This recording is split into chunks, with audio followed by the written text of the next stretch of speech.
Bonjour à tous, bienvenue donc au salon Talent InTech, donc le premier salon des métiers du numérique de la Côte d'Azur. La CCI Nice Côte d'Azur tenait à remercier donc Air France pour sa contribution et son soutien dans cet événement. Nous allons commencer donc pour la table ronde de Air France sur l'IT d'Air France et l'Holo Cargo, pardon. L'innovation, ce n'est pas que de la magie. Merci. Merci à vous. Bienvenue, je vous remercie de nous accueillir. Je me présente, je m'appelle Frédéric Jacques, je suis responsable des développements informatiques pour les opérations cargo d'Air France, c'est-à-dire le transport de marchandises. Et mon collègue Olivier Martineau. Bonjour, donc moi je suis chef de projet R&D dans une équipe qui s'appelle Open Lab au niveau des Dev Air France. Et en fait notre rôle c'est d'essayer de favoriser l'innovation en essayant de tester les nouvelles technologies avec les équipes IT et avec les métiers en réalisant des prototypes. Alors on va essayer de vous présenter là pendant une demi-heure l'entreprise Air France et ce qu'on fait notamment au niveau de l'informatique et de l'innovation. Alors pour faire le lien avec la conférence que vous venez de suivre sur les femmes dans les entreprises, qui connaît le nom du directeur général d'Air France? C'est madame, voilà, c'est madame Anne Rigaille, tout à fait. Donc comme quoi des femmes au plus haut poste, ça existe, et notamment chez Air France. Alors pour vous parler d'Air France, je vais laisser un de mes collègues le faire un petit peu mieux que moi pendant 2-3 minutes et vous faire un petit peu, j'espère, rêver sur ce que propose l'entreprise.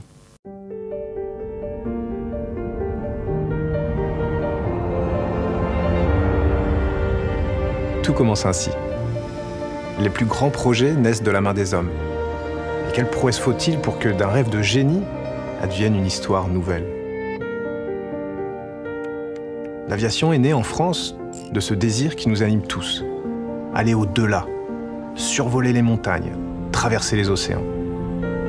C'est peut-être là notre plus grand talent, être insatisfait pour devenir meilleur. Progresser ensemble, en réunissant les compétences de chacun. Pilote, hôtesse, steward, ingénieur, mécanicien, qu'ils soient à bord, dans les aéroports ou dans le monde digital, c'est par le travail d'équipe que se construit l'équilibre pour maîtriser le ciel. Où que nous allions, retrouver notre famille, écrire nos aventures, le voyage nous rassemble et emporte la promesse d'un beau moment qui arrive lorsque face à l'horizon, nous n'en distinguons plus la limite.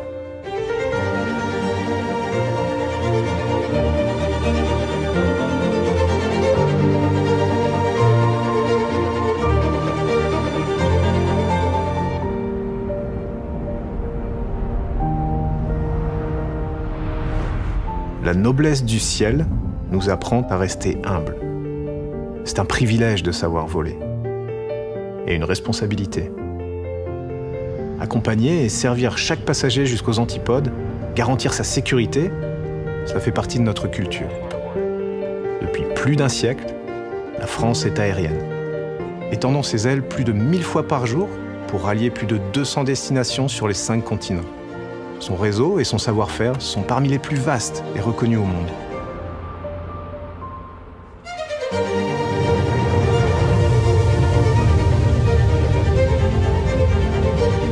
S'envoler véhicule une liberté nouvelle.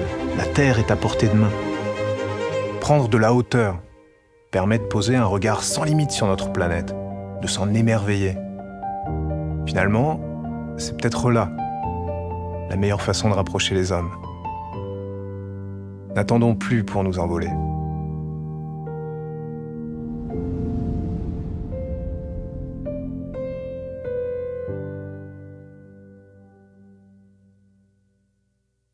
Voilà, effectivement, Thomas Pesquet, il faut le rappeler quand même, avant d'être spationaute, il était pilote chez Air France, et c'est peut-être lui qui vous a emmené de Nice à Paris lors d'un de vos précédents vols. Bon, j'espère que ces images vous ont donné envie de réserver vite un billet d'avion pour aller vous promener quelque part. Mais on va revenir un petit peu plus sur Terre pour vous présenter un peu la compagnie. Donc Air France KLM, c'est un groupe, a 3 activités majeures. Première activité, c'est le transport de passagers, au travers de 3 grandes marques qui sont,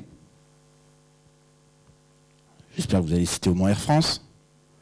Donc Air France, Transavia pour le low cost, et notre sœur jumelle néerlandaise KLM. Donc ça c'est la partie connue et émergée d'Air France. On a également deux autres activités importantes. La deuxième, c'est ce que vous avez en haut à droite, c'est toute la maintenance de nos appareils. Quand vous avez un souci avec votre Peugeot, vous allez chez Peugeot. Nous, quand on a un souci avec nos avions, nos Airbus ou nos Boeing, on ne va pas chez le constructeur, on fait la maintenance nous-mêmes. On a un centre agréé et on le fait tellement bien qu'on le fait également pour 150 compagnies clientes qui viennent nous confier leurs appareils, leurs moteurs, pour en faire soit la réparation, soit la maintenance régulière. Donc au travers des marques Air France Industrie et KLM Engineering et Maintenance. Et la troisième activité qui me concerne, puisqu'il s'agit du cargo, c'est le transport de marchandises. Donc il faut savoir que lorsque vous montez dans l'avion, vos valises, vos bagages n'occupent pas tout l'espace dans la soute. Donc le reste est comblé avec de l'envoi de marchandises, d'Amazon, de DHL, de La Poste, peu importe. Lorsque vous voulez faire voyager des choses, ça peut voyager dans les avions passagers. Et donc c'est la partie cargo dont je m'occupe pour l'informatique. Donc Air France, c'est plus de 300 destinations, avec plus de 100 millions de passagers en 2018, grâce à plus de 500 avions, 552 appareils, et au final 2000 avions maintenus. Donc vous voyez que plus de 1500 avions ne sont pas des avions d'Air France KLM, mais sont des avions des clients. Et nous sommes donc 82 000 collaborateurs dans le monde entier, essentiellement en France et aux Pays-Bas, mais dans toutes nos escales également, pour faire tourner cette entreprise. Alors au sein d'Air France, il y a une partie informatique. On ne le sait pas toujours, mais il y a quand même une grosse partie informatique, dont les deux gros centres sont à Valbonne et à Toulouse. Alors l'informatique d'Air France, ça a commencé très tôt, dans les années 70, où on pouvait réserver, s'enregistrer partout dans le monde, à partir d'un ordinateur, en passant dans une agence de voyage. Et donc le centre informatique était à Valbonne. C'était ce qu'on appelait un mainframe, qui était avec un protocole propriétaire, et que l'on trouvait très performant. On pouvait, qu'on soit à Valbonne, à côté de la machine, à Paris ou à Buenos Aires, s'enregistrer, réserver un billet en moins de 2 secondes. C'était très bien, mais quelques années plus tard, le monde propriétaire s'est arrêté et on a eu toutes les architectures entières, le web, plus récemment le cloud. Tout ça devait interopérer. Et donc pour gérer la transformation du monde mainframe vers un monde plus ouvert, on a lancé ce qu'on appelait le programme de transformation SOA, Service Oriented Architecture. Le but était de mettre en place un bus d'entreprise qui permette au sein de ce bus de faire passer tous les messages et de gérer les conversions de protocoles. Le mainframe et le cloud ne parlent pas la même chose. Alors ça peut peut-être vous paraître un peu compliqué. Donc je vous ai amené une petite maquette pour essayer de vous expliquer. Donc imaginez en rouge un mainframe qui veut parler à Buenos Aires en blanc. Dans les années 70, c'était ça. Le mainframe et Buenos Aires discutaient en direct. Puis, dans les années 90, 2000, le web est arrivé. Et on a commencé, le web jaune, à vouloir parler depuis Buenos Aires au web. Donc ça, on l'a fait. Aucun problème. En revanche, lorsque le mainframe voulait parler au web, il a fallu installer ce bus d'entreprise, ce bus orange, qui permettait non seulement de faire communiquer le rouge et le jaune, de transformer la présentation, mais sans couper la relation qu'avait le mainframe toujours avec Buenos Aires. Et Buenos Aires qui parlait avec son web. Plus récemment est arrivé le cloud. Donc le cloud peut parler avec le web, ça c'est évident. Buenos Aires peut aussi parler avec le cloud, qui parle avec le web. Bref, je vous le fais dans tous les sens, mais au final, ce qui compte, c'est de comprendre que ce bus d'entreprise nous a permis de transporter les messages et de convertir les protocoles. Et comme tout passe par là, on assure un monitoring, on assure plein de choses qui nous permettent d'assurer que tout va bien. Donc là, je vous ai parlé de point à point, de messagerie synchrone. On peut avoir des messages asynchrones. C'est-à-dire qu'un événement qui peut se passer dans le cloud, par exemple ce qu'on appelle un grand handler, un prestataire qui gère nos bagages, va nous dire, tiens, j'ai bien embarqué ce bagage. Ça peut intéresser aussi bien Buenos Aires, parce que l'avion va à Buenos Aires, qu'intéresser l'application web qui gère les bagages. Donc il nous envoie un message et de manière asynchrone, les deux sont informés. Alors, On est ici sur l'innovation, sur la technique. Je pense que vous avez tous envie de savoir comment ça marche tout ça.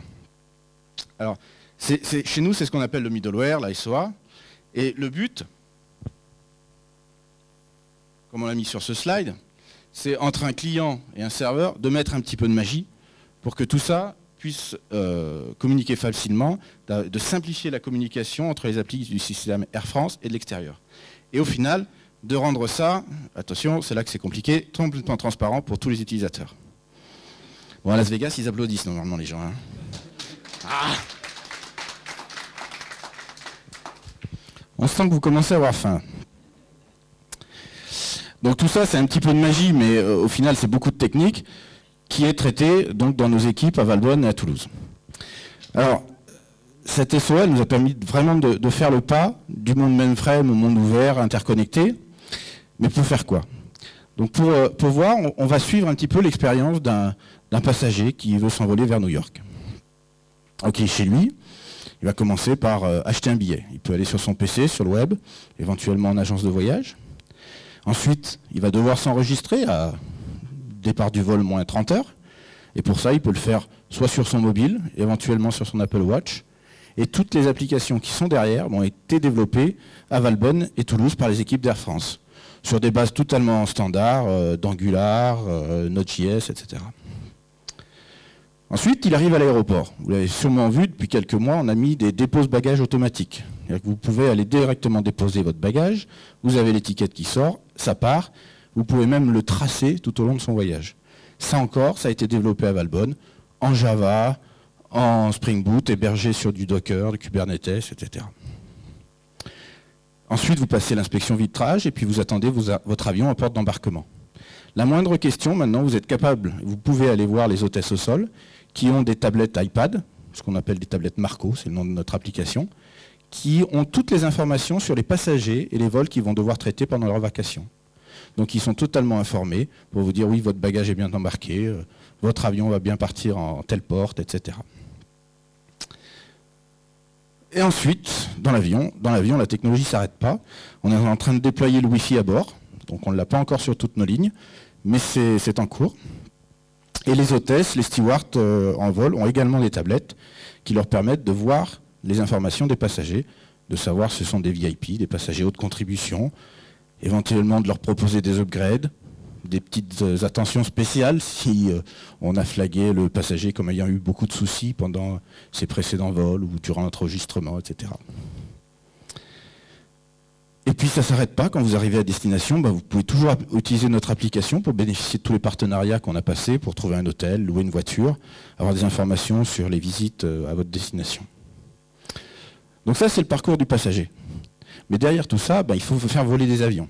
Donc il y a des applications de gestion de flotte, de gestion des personnels navigants, des carburants, évidemment, très important, du cargo, de la maintenance des appareils. Bref, il y en a tout un tas qui s'appuient sur des technologies standards et sur lesquelles on essaye toujours, alors soit de s'appuyer sur des applications standards du marché, on ne va pas réinventer la roue, soit développer chez nous ce qui va amener une valeur ajoutée.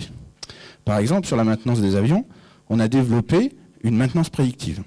L'A380, qui est un gros appareil, est bardé de sondes. Lorsqu'il se pose, on récupère toutes les données du vol, de toutes les sondes, on met ça dans un gros data lake, sur du Hadoop, avec du Kafka, de l'Elasticsearch, des algorithmes de recherche opérationnelle, et on est capable de dire, telle pièce va tomber en panne pendant votre prochain vol.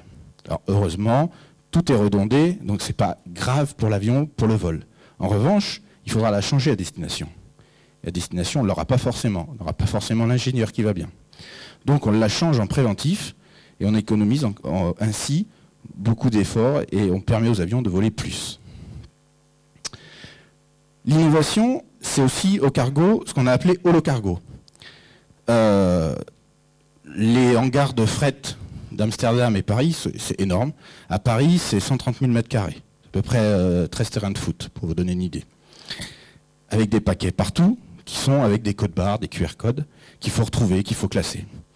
Donc, pour aider les opérateurs et pour fiabiliser nos opérations, on a fait un POC sur les HoloLens. Donc, je vais laisser Olivier vous en parler. Alors, qu'est-ce que c'est que les HoloLens? D'abord, c'est ce qu'on appelle la réalité augmentée. Donc la réalité augmentée, vous connaissez certainement tous à travers l'application Pokémon Go. Donc en gros, j'ai un téléphone, je le mets en mode vidéo et je regarde et je fais apparaître dans notre espace réel des personnages virtuels. Donc c'est ça, la réalité augmentée, c'est ajouter du virtuel dans la réalité. Donc là, sur le cas du cargo, quand on a été voir Frédéric, on lui a dit, bah voilà, nous on s'intéresse au HoloLens. Il nous a dit, bah nous, moi, pour le cargo, ça peut être intéressant parce que les gens ont besoin d'avoir les mains libres, mais ils ont besoin d'avoir des informations. Et avec les HoloLens, on pourrait le faire, et avec la réalité augmentée, on pourrait le faire. Donc imaginez ici que vous avez, alors, il va falloir que parce que si je gesticule devant vous sans que vous voyez rien, ça va pas être très intéressant pour vous. Alors en fait, je suis connecté en Wi-Fi avec l'ordinateur et vous allez pouvoir voir ma vision et voir ce que je vois. Donc imaginez ici, vous avez en fait une palette. On est au cargo et cette palette est à destination. Donc il y a un petit décalage entre ma vision et vous, hein, vous inquiétez pas. Donc vous allez voir effectivement la palette avec à destination de CDG. Et j'ai un certain nombre de colis qui composent ma palette. Et moi, ce que je voudrais savoir, c'est que en fait, dans cette palette, il y a majoritairement des colis qui sont pour CDG, mais il y a quelques colis qui sont pour d'autres destinations. Et je voudrais que d'un seul coup, je puisse le voir. Donc là, on va utiliser les lunettes et on va utiliser la caméra des lunettes pour scanner en fait les QR codes qui sont sur les différents colis et obtenir automatiquement l'information en se connectant à nos systèmes d'information et afficher ensuite des étiquettes virtuelles qui vont nous permettre de détecter automatiquement les colis qui sont pour la bonne destination et ceux qui sont pour une autre destination. Alors je vais commencer d'abord. Donc vous voyez qu'ici j'ai quelques indications, mais je vois surtout la réalité. Si je baisse un peu la tête, j'ai des menus qui vont me permettre éventuellement de faire des opérations. Et la première chose que je veux savoir, c'est avoir l'information de la palette. Alors pour ça, là, c'est un code barre. J'ai une petite, alors vous voyez, je suis très bien équipé. J'ai ici une petite bague à doigts qui me permet de lire un QR code hein, et qui est connecté en Bluetooth avec mes lunettes. Donc je commence par lire mon QR code. Et ce qui va se passer, c'est que donc je me connecte à nos systèmes d'information et je récupère l'information et j'ai l'information cette fois de la palette. Donc vous voyez que je vois son numéro, sa destination, le nombre de paquets, le poids total et des codes qui me permettent de savoir un petit peu le contenu des paquets. Maintenant, ce que je vais faire, c'est que je vais cette fois scanner les QR codes. Donc je lance le mode scan, je regarde les QR codes et à ce moment-là vont apparaître en fait des étiquettes et automatiquement celles qui sont en verte, c'est celles qui sont pour la bonne destination, celles en rouge pour une autre destination. Je vais arrêter le mode scan. Voilà. Donc, vous voyez que automatiquement, ce qui s'est passé, c'est qu'on a effectivement lu tous les QR codes. Au départ, c'était effectivement quelque chose, c'est une image qui est en 2D. On récupère les informations de chaque QR code et la position en fait de ces QR codes dans l'image. Et après, ce qui va se passer, c'est qu'on a juste à faire une petite transformation. Ah, excusez-moi, je bouge trop les mains devant la... Voilà. Donc, on a juste à faire une petite manipulation, un petit calcul pour remettre ça et placer les étiquettes dans l'espace. Alors, si je me déplace, vous allez voir que les étiquettes me suivent et puis je vais pouvoir interagir avec les étiquettes. Donc par exemple, si je veux, pour celle qui est pour Amsterdam, avoir plus d'informations, je clique dessus et là j'ai un certain nombre d'informations, de détails sur mon étiquette. Alors, comment j'ai fait pour positionner les étiquettes? Là je vais vous montrer un peu quand on monte tous nos tours de magie. Donc en fait, grâce aux lunettes, en fait, on va être capable de scanner l'espace. Donc en fait, je vais vous montrer une vision un peu différente. Voilà. Vous voyez qu'ici, ben voilà, j'ai tout un maillage qui reproduit en fait l'espace 3D, l'espace réel. Et c'est comme ça que, effectivement, en croisant finalement mon regard avec ce maillage, que j'ai pu positionner mes étiquettes au bon endroit. Voilà, donc c'est une première expérience qu'on a montrée sur la réalité augmentée. Je pense que là, tu peux peut-être couper la visualisation. Et l'idée, ça reste en prototype, l'idée c'est de le montrer, on a été le montrer ensuite avec Frédéric au niveau du métier du cargo à Amsterdam. On a à nouveau une réunion qui va avoir lieu en décembre pour voir ce qu'on peut faire pour la suite. L'idée c'était d'inspirer les métiers pour qu'ils imaginent cette fois des cas d'usage encore plus pertinents et qu'après on fasse éventuellement d'autres prototypes et puis qu'au final, ce soit ensuite des développements qui soient au niveau des équipes de Frédéric. Merci Olivier. Donc effectivement, là l'avantage c'est que pour l'opérateur, il a juste des lunettes, il a les mains libres. Il peut prendre un colis, le déplacer. Puis vous voyez quand on voit les colis, là, il y en a 5, ça va. Mais dans une palette d'avion, il peut y en avoir 50, 60, 100. Et juste avec des codes barres, c'est pas facile de savoir si on s'est trompé en faisant la palette ou pas. Là au moins, tout de suite en rouge, on voit qu'il y a un colis pour Amsterdam, qui n'a rien à faire là. Et on gagne beaucoup de temps et de sécurité également. Donc ça, c'est, comme il disait, c'est une des innovations qu'on essaye de pousser côté IT pour inspirer le métier et voir comment eux, ils peuvent intégrer ces évolutions que l'on maîtrise chez nous pour améliorer leur travail. Alors revenons un petit peu à l'IT. Donc l'IT d'Air France, c'est 2300 collaborateurs répartis sur 5 sites. Je vais parler de Toulouse et Valbonne, puis ce sont 2 data centers, mais on a 5 sites. Toulouse, Valbonne. À Paris, on a un site de Roissy, CDG, et un site d'Orly, qu'on appelle Paray également. Et puis un 5e site pour KLM, qui est à Amsterdam. Mais l'informatique est complètement commun. Donc au cargo, par exemple, à Valbonne, on développe les applications d'Amsterdam. On a 3 data centers, Amsterdam, Toulouse, Valbonne, qui hébergent 5 à 10 pétas de données, avec une puissance de calcul d'à peu près, c'est l'équivalent de 60 000 PC. C'est une salle énorme, avec je ne sais pas combien de serveurs, mais au final on a 10 000 serveurs, dont 85% sont virtualisés. Tous nos projets, ou la majorité de nos projets, se déroule en mode agile. C'est une méthode de travail que l'on a mis en place depuis déjà pas mal d'années, de manière à répondre assez vite aux besoins du métier, qui lui est changeant. Et donc plutôt que d'attendre de faire des spécifications et puis développer au bout de 2 ans, se rendre compte que le métier a changé, on est capable là de s'adapter en temps réel et on est très proche d'eux, on les comprend mieux, ce qui nous permet aussi d'innover et de leur proposer des choses qui pourraient les aider. Aujourd'hui, on a 350 équipes produits qui fonctionnent dans ce mode-là, ce qui représente à peu près 60% de nos projets, et c'est en augmentation. L'entreprise essaye d'être responsable en lançant des actions. Alors la première, on est dans l'informatique, c'est une démarche Green IT, c'est-à-dire qu'on a renouvelé notre data center de Valbonne. C'est une plateforme de 1000 m² qui héberge les serveurs, sur lesquels on a utilisé les dernières technologies environnementales. Par exemple, toute la chaleur générée par les serveurs est réutilisée pour chauffer les bureaux. C'est un des exemples. Du côté de la flotte de nos avions, on va renouveler 50% de cette flotte d'ici 5 ans. Qui dit renouvellement de flotte dit avions plus modernes, donc qui consomment moins. Juste pour vous donner un ordre d'idée, entre 1950 et 2019, les avions consomment par passager 90% de moins de carburant. Quand vous prenez votre voiture, vous faites un Paris-Nice, vous allez consommer entre 5 et 10 litres suivant de votre voiture sur 1000 km. Quand vous prenez l'avion, vous allez consommer 3,5 litres au 100 km sur 700 km juste. Donc c'est pas si défavorable que ça. Et de la même façon qu'on vous apprend à conduire en ayant le pied léger sur la pédale d'accélérateur pour consommer moins, on demande à nos pilotes d'avoir un pilotage éco-responsable et de ne pas pousser la manette des gaz pour s'amuser. Donc voilà.